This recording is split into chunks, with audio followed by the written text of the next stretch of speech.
And for more on the issue, we are very pleased to be joined here in the studio by Dr. Hesham Ashmawy. He is chairman of the Egyptian American Business Association and also tourism expert, and Mr. Nagy Aryan, he's deputy of the Egyptian Hotel Association. Thank you so much for joining us, and happy Ramadan. Thank you. Thank you for having us. With the many events that are taking place here in Egypt, especially during the holy month of Ramadan, do we have something called Ramadan tourism? Both of you gentlemen. Okay. We used to have, but unfortunately this year, with all the events that's happening and the turbulence that we see, all these manifestations and it's all over the TV, so the Arab countries or the Arabs, they stopped to come here and they went to Turkey, Lebanon, and all the other places. Dr. Hesham, do you agree that things have changed this year? Egypt used to have special attraction for suhoor. Most of the Arab countries which I did visit, they have Ramadan as really a holy month. They pray. But Egypt used to celebrate really big deal with the parties. We import Lebanese singers, used to. I hope that this year will continue this way because it's needed, since we really don't have the proper tourism, the foreigner, the people who are coming from Europe or United States. So let's focus a little bit on the Arabs. Let's focus a little bit on the Egyptian who needs entertainment and they cannot travel. Let's focus a little bit on the Egyptian citizen that we need them to produce in the months of Ramadan in a way of tourism also. If they travel to different cities, what's wrong if we go to Alexandria in the months of August while Ramadan instead of really some of them traveling to Europe? What's wrong if we go to Hurghada or Sharm el-Sheikh? So if we don't have the typical tourism that we expect from Europe, let's reactivate the tourism for the local people, for the foreigners who lives here. Let's market, and this is really a big job for the travel agency, for the media, for the hotel marketing strategy.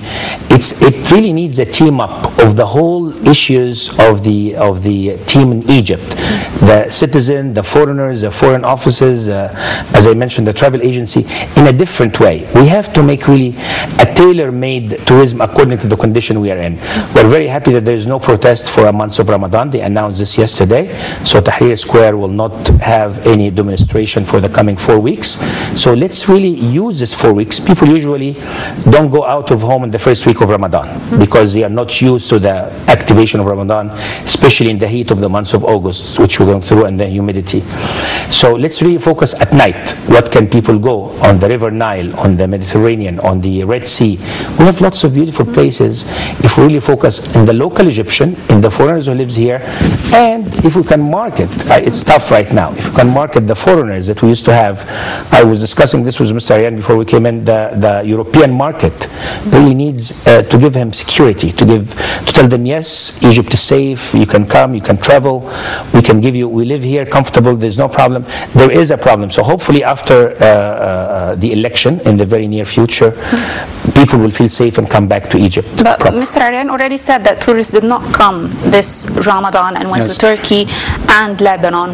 But is that because we failed to market the activities that we have in Ramadan, or it's also due to the security situation in Egypt? No, it's only the security situation in Egypt. I mean, usually we will have, let's say, between 800,000 to 1 million tourists during August.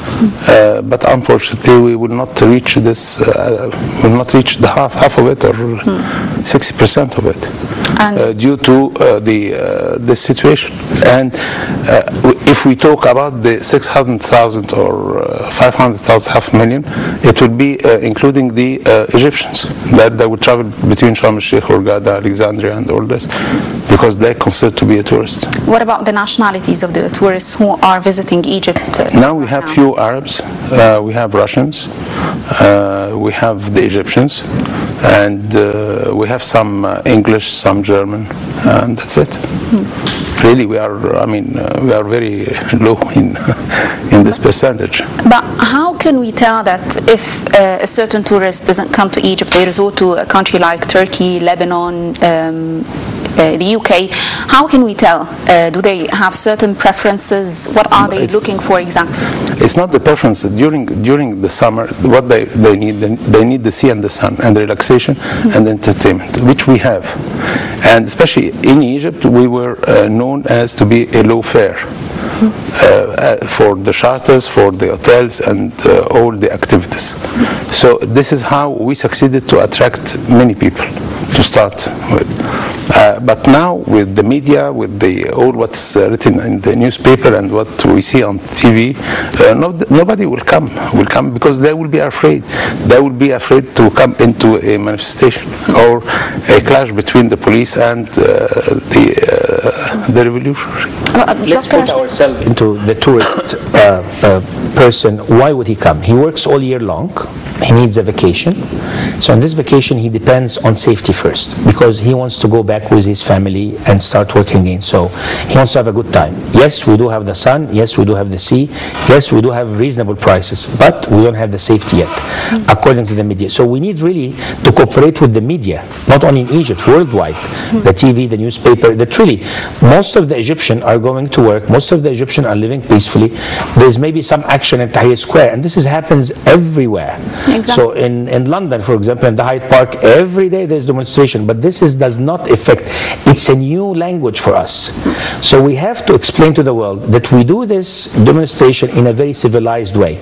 It takes two to tango, as I mentioned. So it needs really the people of Egypt to understand demonstration should be in the free time. They should work in the morning, or they should work 6 days a week. And the day off, yes, they can demonstrate. They can ask and request other things. But the rest of the week we have to be producing in order really to move up with Egypt. Now, not only this, we have to introduce our culture, our 7,000 years old culture to the world. Yes, we demonstrate. Yes, we removed the 30 years old system. It was very peaceful. Let's continue this way. So we need really explanation to the Egyptian in order this to reflect abroad, in order this to bring the tourism. And we should not forget that Egypt depends on two main income, the Suez Canal and the tourism. So if we lose one of them, that's 50% of the Egyptian income. 100%, how many people work in the tourism? How many hotels? How many boats? How many travel agencies? How many buses?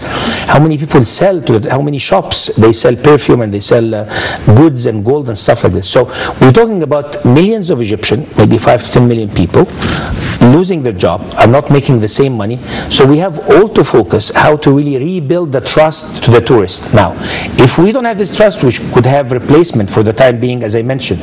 Instead of having Egyptian traveling abroad and invest this money in UK or in Paris or in Italy or in the United States, let's reinvest 1/10 of this money, 1/10, and travel domestically and communicate with them.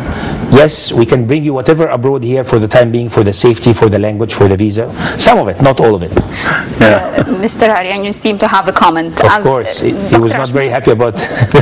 No, I agree. I agree that the losses that we are doing of not having tourism and tourists, the industry. Have been blind better than complete blindness.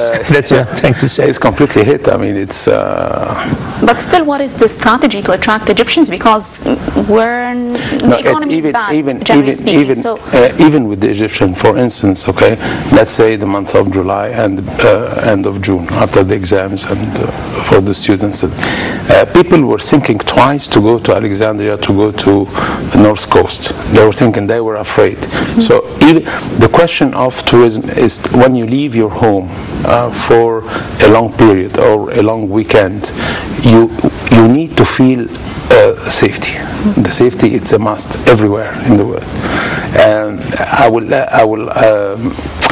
tell you another example. Today, or in Greece, in Athens, they have these taxi strikes. Okay, tourism was affected in Greece due to all these manifestations, all these demands that the people want. They are afraid, and the economy. Doesn't this happen all the time in Paris, for example? Yeah, why is it never affected tourism in Paris? Yeah, but this is a revolution, and you don't have. I mean, we are right. Okay, I'm not against the revolution, but the way of asking things, the way that they are gathering, the way they are fighting, the way it's not like in Paris or in Greece, or it's the way of showing that we have a revolution. But why do strikes hugely affect tourism in Egypt and not in Paris, for example, underground strikes? It's the safety. You don't have security. you don't have the police in the street. You don't have anywhere when you go at night, you don't see these people, the police. It's far better than it used to be. It's better now, okay? But for instance, if we say the Arabs, okay, the Arabs, they have a habit, okay? They fast, they pray, and then at night, up to the they start their day. They start and they want to go and have a shisha and have to listen, to go to a party or an hotel or anything like this, and to enjoy themselves. At night, they need to feel that there is a security, which now it's not 100%. If we say it's 80%, 85%, still the 15%, it doesn't give the satisfaction to a family to move or to travel and to come to a place where there is trouble. Safety is number one for the foreigners.